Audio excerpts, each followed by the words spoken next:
Hello, welcome to the Redmen TV. On an even the ton, Liverpool come from two goals down to get a 2-2 draw with Aston Villa at Anfield in the late Saturday kickoff. That was not by any stretch of the imagination the best game of football we've watched at Anfield this season. Oh my God, that first half. Well, let's before we delve into it, let's start with, as we tend to do, let's start with what wasn't so good for Liverpool. In this instance, literally the first half, barring injury time and Daniel Sturridge getting the goal back. Oh my God, we were abysmal. I mean, we've lost a few games at Anfield this season. That is the worst half of football I've seen this season. Arguably this in the last 12 months. I mean, it's not calendar year because we're just in 2014, but it wasn't right. We didn't get it right at all. I'd said on the match build-up show that I felt it was hubris from Rodgers to, now that he has Sturridge, Suarez, Coutinho, and Sterling all available to him. I just thought it was stupid. It would have been an overkill to say they're all fit. Fuck it, let's get them all on there. And that's what we did. I didn't think there was a chance in hell that we were going to do it. I mean, there were signs there, given that we played Gerrard in the defensive midfield role against Stoke and Lucas had pushed further forward. He looked like the biggest square peg of all the square pegs in round holes in that team. So his place did look under threat. Anyone who criticises Lucas Leiva, and look, he has his detractors, I think some of them massively unfairly, and they often wonder what he does or what he brings to the team. Did you watch him? Did you watch how good Liverpool were for that 15-20 minutes or whatever it was until he got injured? We were a completely different side with Lucas Leiva, an actual defensive midfielder playing in, wait for it, defensive midfield. Steven Gerrard had an absolute shocker. He was terrible, and I feel horrible saying this because you're talking about the greatest servant arguably Liverpool have had in the modern game, probably the best player we've had in that time as well. And it feels very strange to be so critical of Steven Gerrard, but in that role he was completely and utterly out of his depth today. Time and time again, what Lucas does, and people again, he doesn't get the plaudits for it because it's not something you get plaudits for. He just does the simple things and he does them consistently well. And that sounds like, oh, well, fucking that good, does fucking pass the ball 5 yards and he passes it back and maintains possession. What's clever about that? Look what happens when someone who doesn't do it plays in that position. Stephen, just a couple of times where he win the ball back and he's trying to do something too flash. No, just keep it cool, just keep it ticking over. And every time we got the ball in the first half, they were playing long ball and we didn't handle that very well at all. And I was actually sat next to Chris. I was actually sat the row behind the dugout for a change, which is where Chris sits, which was very weird, not being in the cop. But we didn't have a midfield, and the logic is they're only going to pass it over our midfield anyway. But we just thought, fuck it, let's just throw loads of bodies up front ourselves, and we played direct, albeit more along the floor than they did, and far less to Christian Benteke every single time. But our strength comes in possession and maintaining and keeping hold and being this death by football approach, and we didn't do that at all. And it was so frustrating that just Steven Gerrard just sat there, and then Lucas, obviously Jordan Henderson sort of. Look, if you can answer me, if anyone thought it worked, you probably need your head checked. What was good, of course, is that when he switched things tactically, and obviously Brendan Rodgers saw it wasn't working, didn't want to make a first half substitution, which is fair enough. And then he opts to drop Coutinho more into a midfield. So it was Gerrard with Henderson and Coutinho, and that worked a lot better. And we had a little bit more control in the game. And then they scored the second one. And look, I could sit here and talk about how shit that first half was all day long. Let me know your thoughts on describe for me in a sentence just how bad that first half performance was, if you would, in the comment section underneath. We'll come on to some of the good things, but I want to take some tweets and some Facebook comments first. So let's go to that. On Twitter, at eval_hell, shocking first half. We're not going to talk about it anymore. Never played Gerrard as holding midfield and need to win these games to make top four. Everton, massive game. Well, Everton's always a massive game. And another weekend where it would have been nice with Everton playing last to put the pressure on them like we had last weekend, because they're going away to West Brom. West Brom, not a great side, although they've got a new manager, you don't know what they're going to get from there. You're not going to put any money on Everton not getting 3 points in that game, and that's really annoying, which means we're going to have to wait with bated breath to see how the teams around us go. Annoying that we're slipping away from the top, but as we've seen, things can change in a couple of games, so if we can get back to winning ways, it'll all change. Anyways, Sam DeMarco 66, Gerrard was great for the second half. Shows how he can deal with his offensive role. Much better second half, though. He was better. I asked this question. I want people at home to answer me this question. Was Gerrard much better in the second half, or did he just look much better because he wasn't in a position where his mistakes were making him look stupid? Maybe I'm being a bit harsh. I don't know. But he was better, but I don't know whether that was because he was much better or just that he wasn't as bad as the first half. I don't know. I just thought we looked a lot more solid with Lucas in that defensive midfield role, and Joe Allen did a very good job coming in for him, but it didn't quite work. And at the minute, it looks like we're shoehorning Gerrard in. He's a great look. He's still probably the second best player at the football club.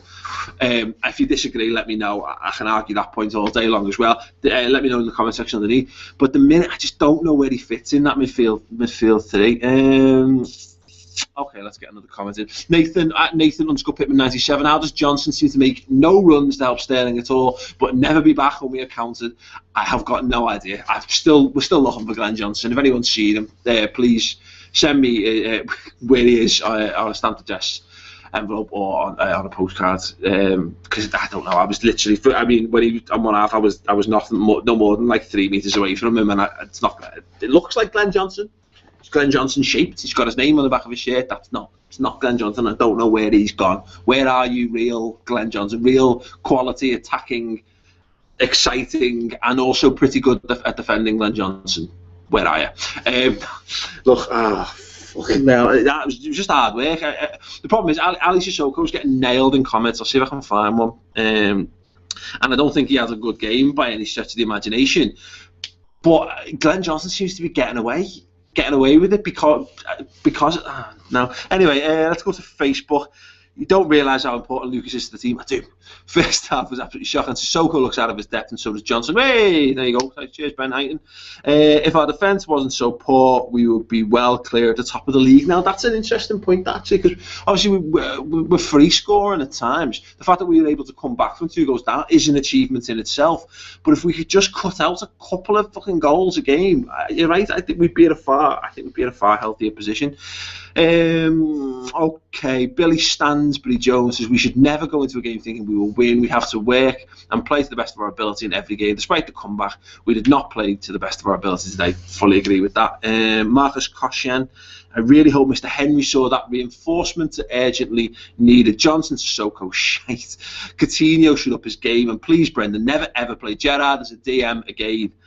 Hopefully Lucas is now for too long. We need him, and I get respect of it. Yeah, Lucas, it's his knee. Apparently, we sat behind we asked one of the coaches on the bench, and he said it's his knee. Now, fingers crossed, that's not the knee injury that he had a couple of seasons ago, because that would be absolutely heartbreaking. Again, like I said, I don't want to bang the same drum over and over again, but I think we've seen how much we need him. If he's injured, we've got to go out and buy a defensive midfielder in January. It's got to be done. We don't have the. I don't think if he's out for more than a month, 2 months.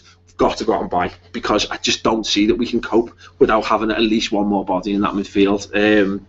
Let me know your thoughts on that. I mean, would that change if Lucas is injured for a decent spell of time? Would that change your thinking on how Liverpool should approach the January transfer window? Let me know in the comments section underneath. And John Henry, it's not an issue. I don't think that will have changed it. I think plans will be afoot. I wouldn't think they'd go like, oh my God, I've seen it now. Please don't take it. Plans will be afoot. They're not fucking stupid, are they? But hopefully they are. Hopefully they're afoot. Okay, Richard Hart, we can't defend against big strikers. Kolo, Jen, Ali, all shit. We also needed 3 points there, and we didn't get it. But nonetheless, it's a point we didn't look like getting, so we move on. You'll never walk alone. That's the most important point for me. Okay, yeah, we were cataclysmically bad in the first half. We threw that game to Aston Villa. I mean, give Aston Villa some credit. You can see why they're a very good away side. Because you can't, and you can see why, Paul Lambert is losing the Villa faithful at home, because you can't play like that at home. You can't just pack the defence and smash the ball downfield to a target man and play on the counter at home, because you pay a lot of money to see that, and people don't approach the game the same way at Villa Park. As an away side, fucking hell, that's as well as we've been played that first half as any side has come to Anfield recently, so you've got to give them credit. But again, Paul Lambert's there, and I'm watching him. Every time one of their players gets the ball back, he's up and he's screaming it off his voice, getting up. That's all he did all game, was basically bollock his players for not smashing it long down to Benteke. And I mean, given how often he won the ball and how much he tethered our defence, you can understand that as a thing. I just wonder for Aston Villa long term, is that, if you're a Villa fan and you're watching this, what are your thoughts on that? Is that the kind of football you want to see at Villa Park, or do you want to see it be a bit more expansive? Look, he's clearly an asset, but does it make the play a little bit one-dimensional? I'm sure Villa fans will probably be happy with the points at Anfield than we are, but I think we've got to be happy ultimately, because although it's our fault, I think, that we go 2-0 down because we were shit. It shouldn't be underestimated, the fact that we were able to at least get ourselves back in the game. And another day we might have snatched one out of Sissoko, spoons a shot. But he got in the right positions. I'm scraping the barrel for positivity there. But let's see what else we've got. Let's go to the Q&A. Has anyone gone to the Q&A? Here we go. Although it's our fault. There's my voice. Excellent. Let's see. Cole and Skirtle doesn't work for me. I think Sacco and Skirtle has worked for us, to be fair. I'm surprised not to see Sacco in there. He mustn't be fully fit. I thought he was guaranteed a place in the team today.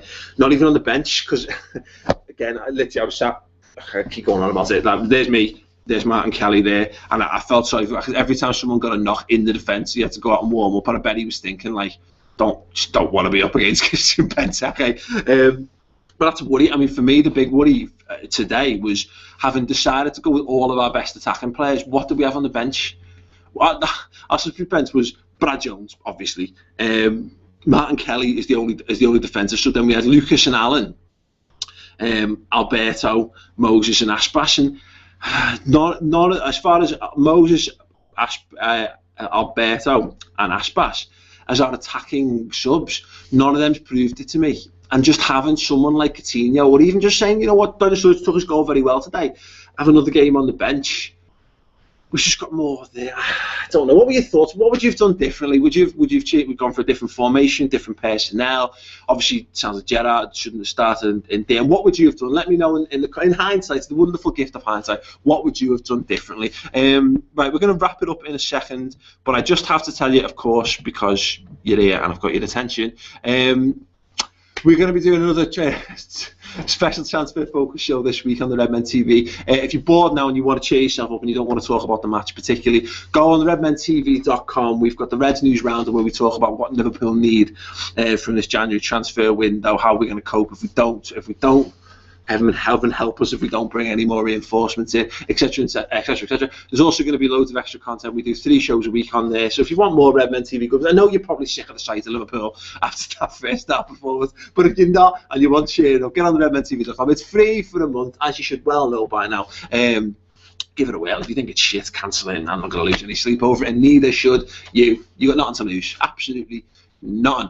Okay, we're back next week. The match build up for the FA Cup. We'll do the match build up for the derby. Will be going out the following week because it's on a Tuesday, and we're going to be doing some stuff at Copper 90 as well next weekend, which promises to be very exciting. Anyway, thank you very much for watching. If you're watching this on YouTube, don't forget to give it a thumbs up. Don't forget to give it a like. Do a little comment. Give me your thoughts on these. Have a rant. Go for it. We like rants. Anyway, look, thanks very much for watching. Chin up. Let's just hope the Blue Shite gets snotted by West Brom, and then we go on and we batter Bournemouth, and then we batter Everton, and then it's all looking rosy again. Anyway, look, thanks very much for watching the show, and good night. Ta-ra.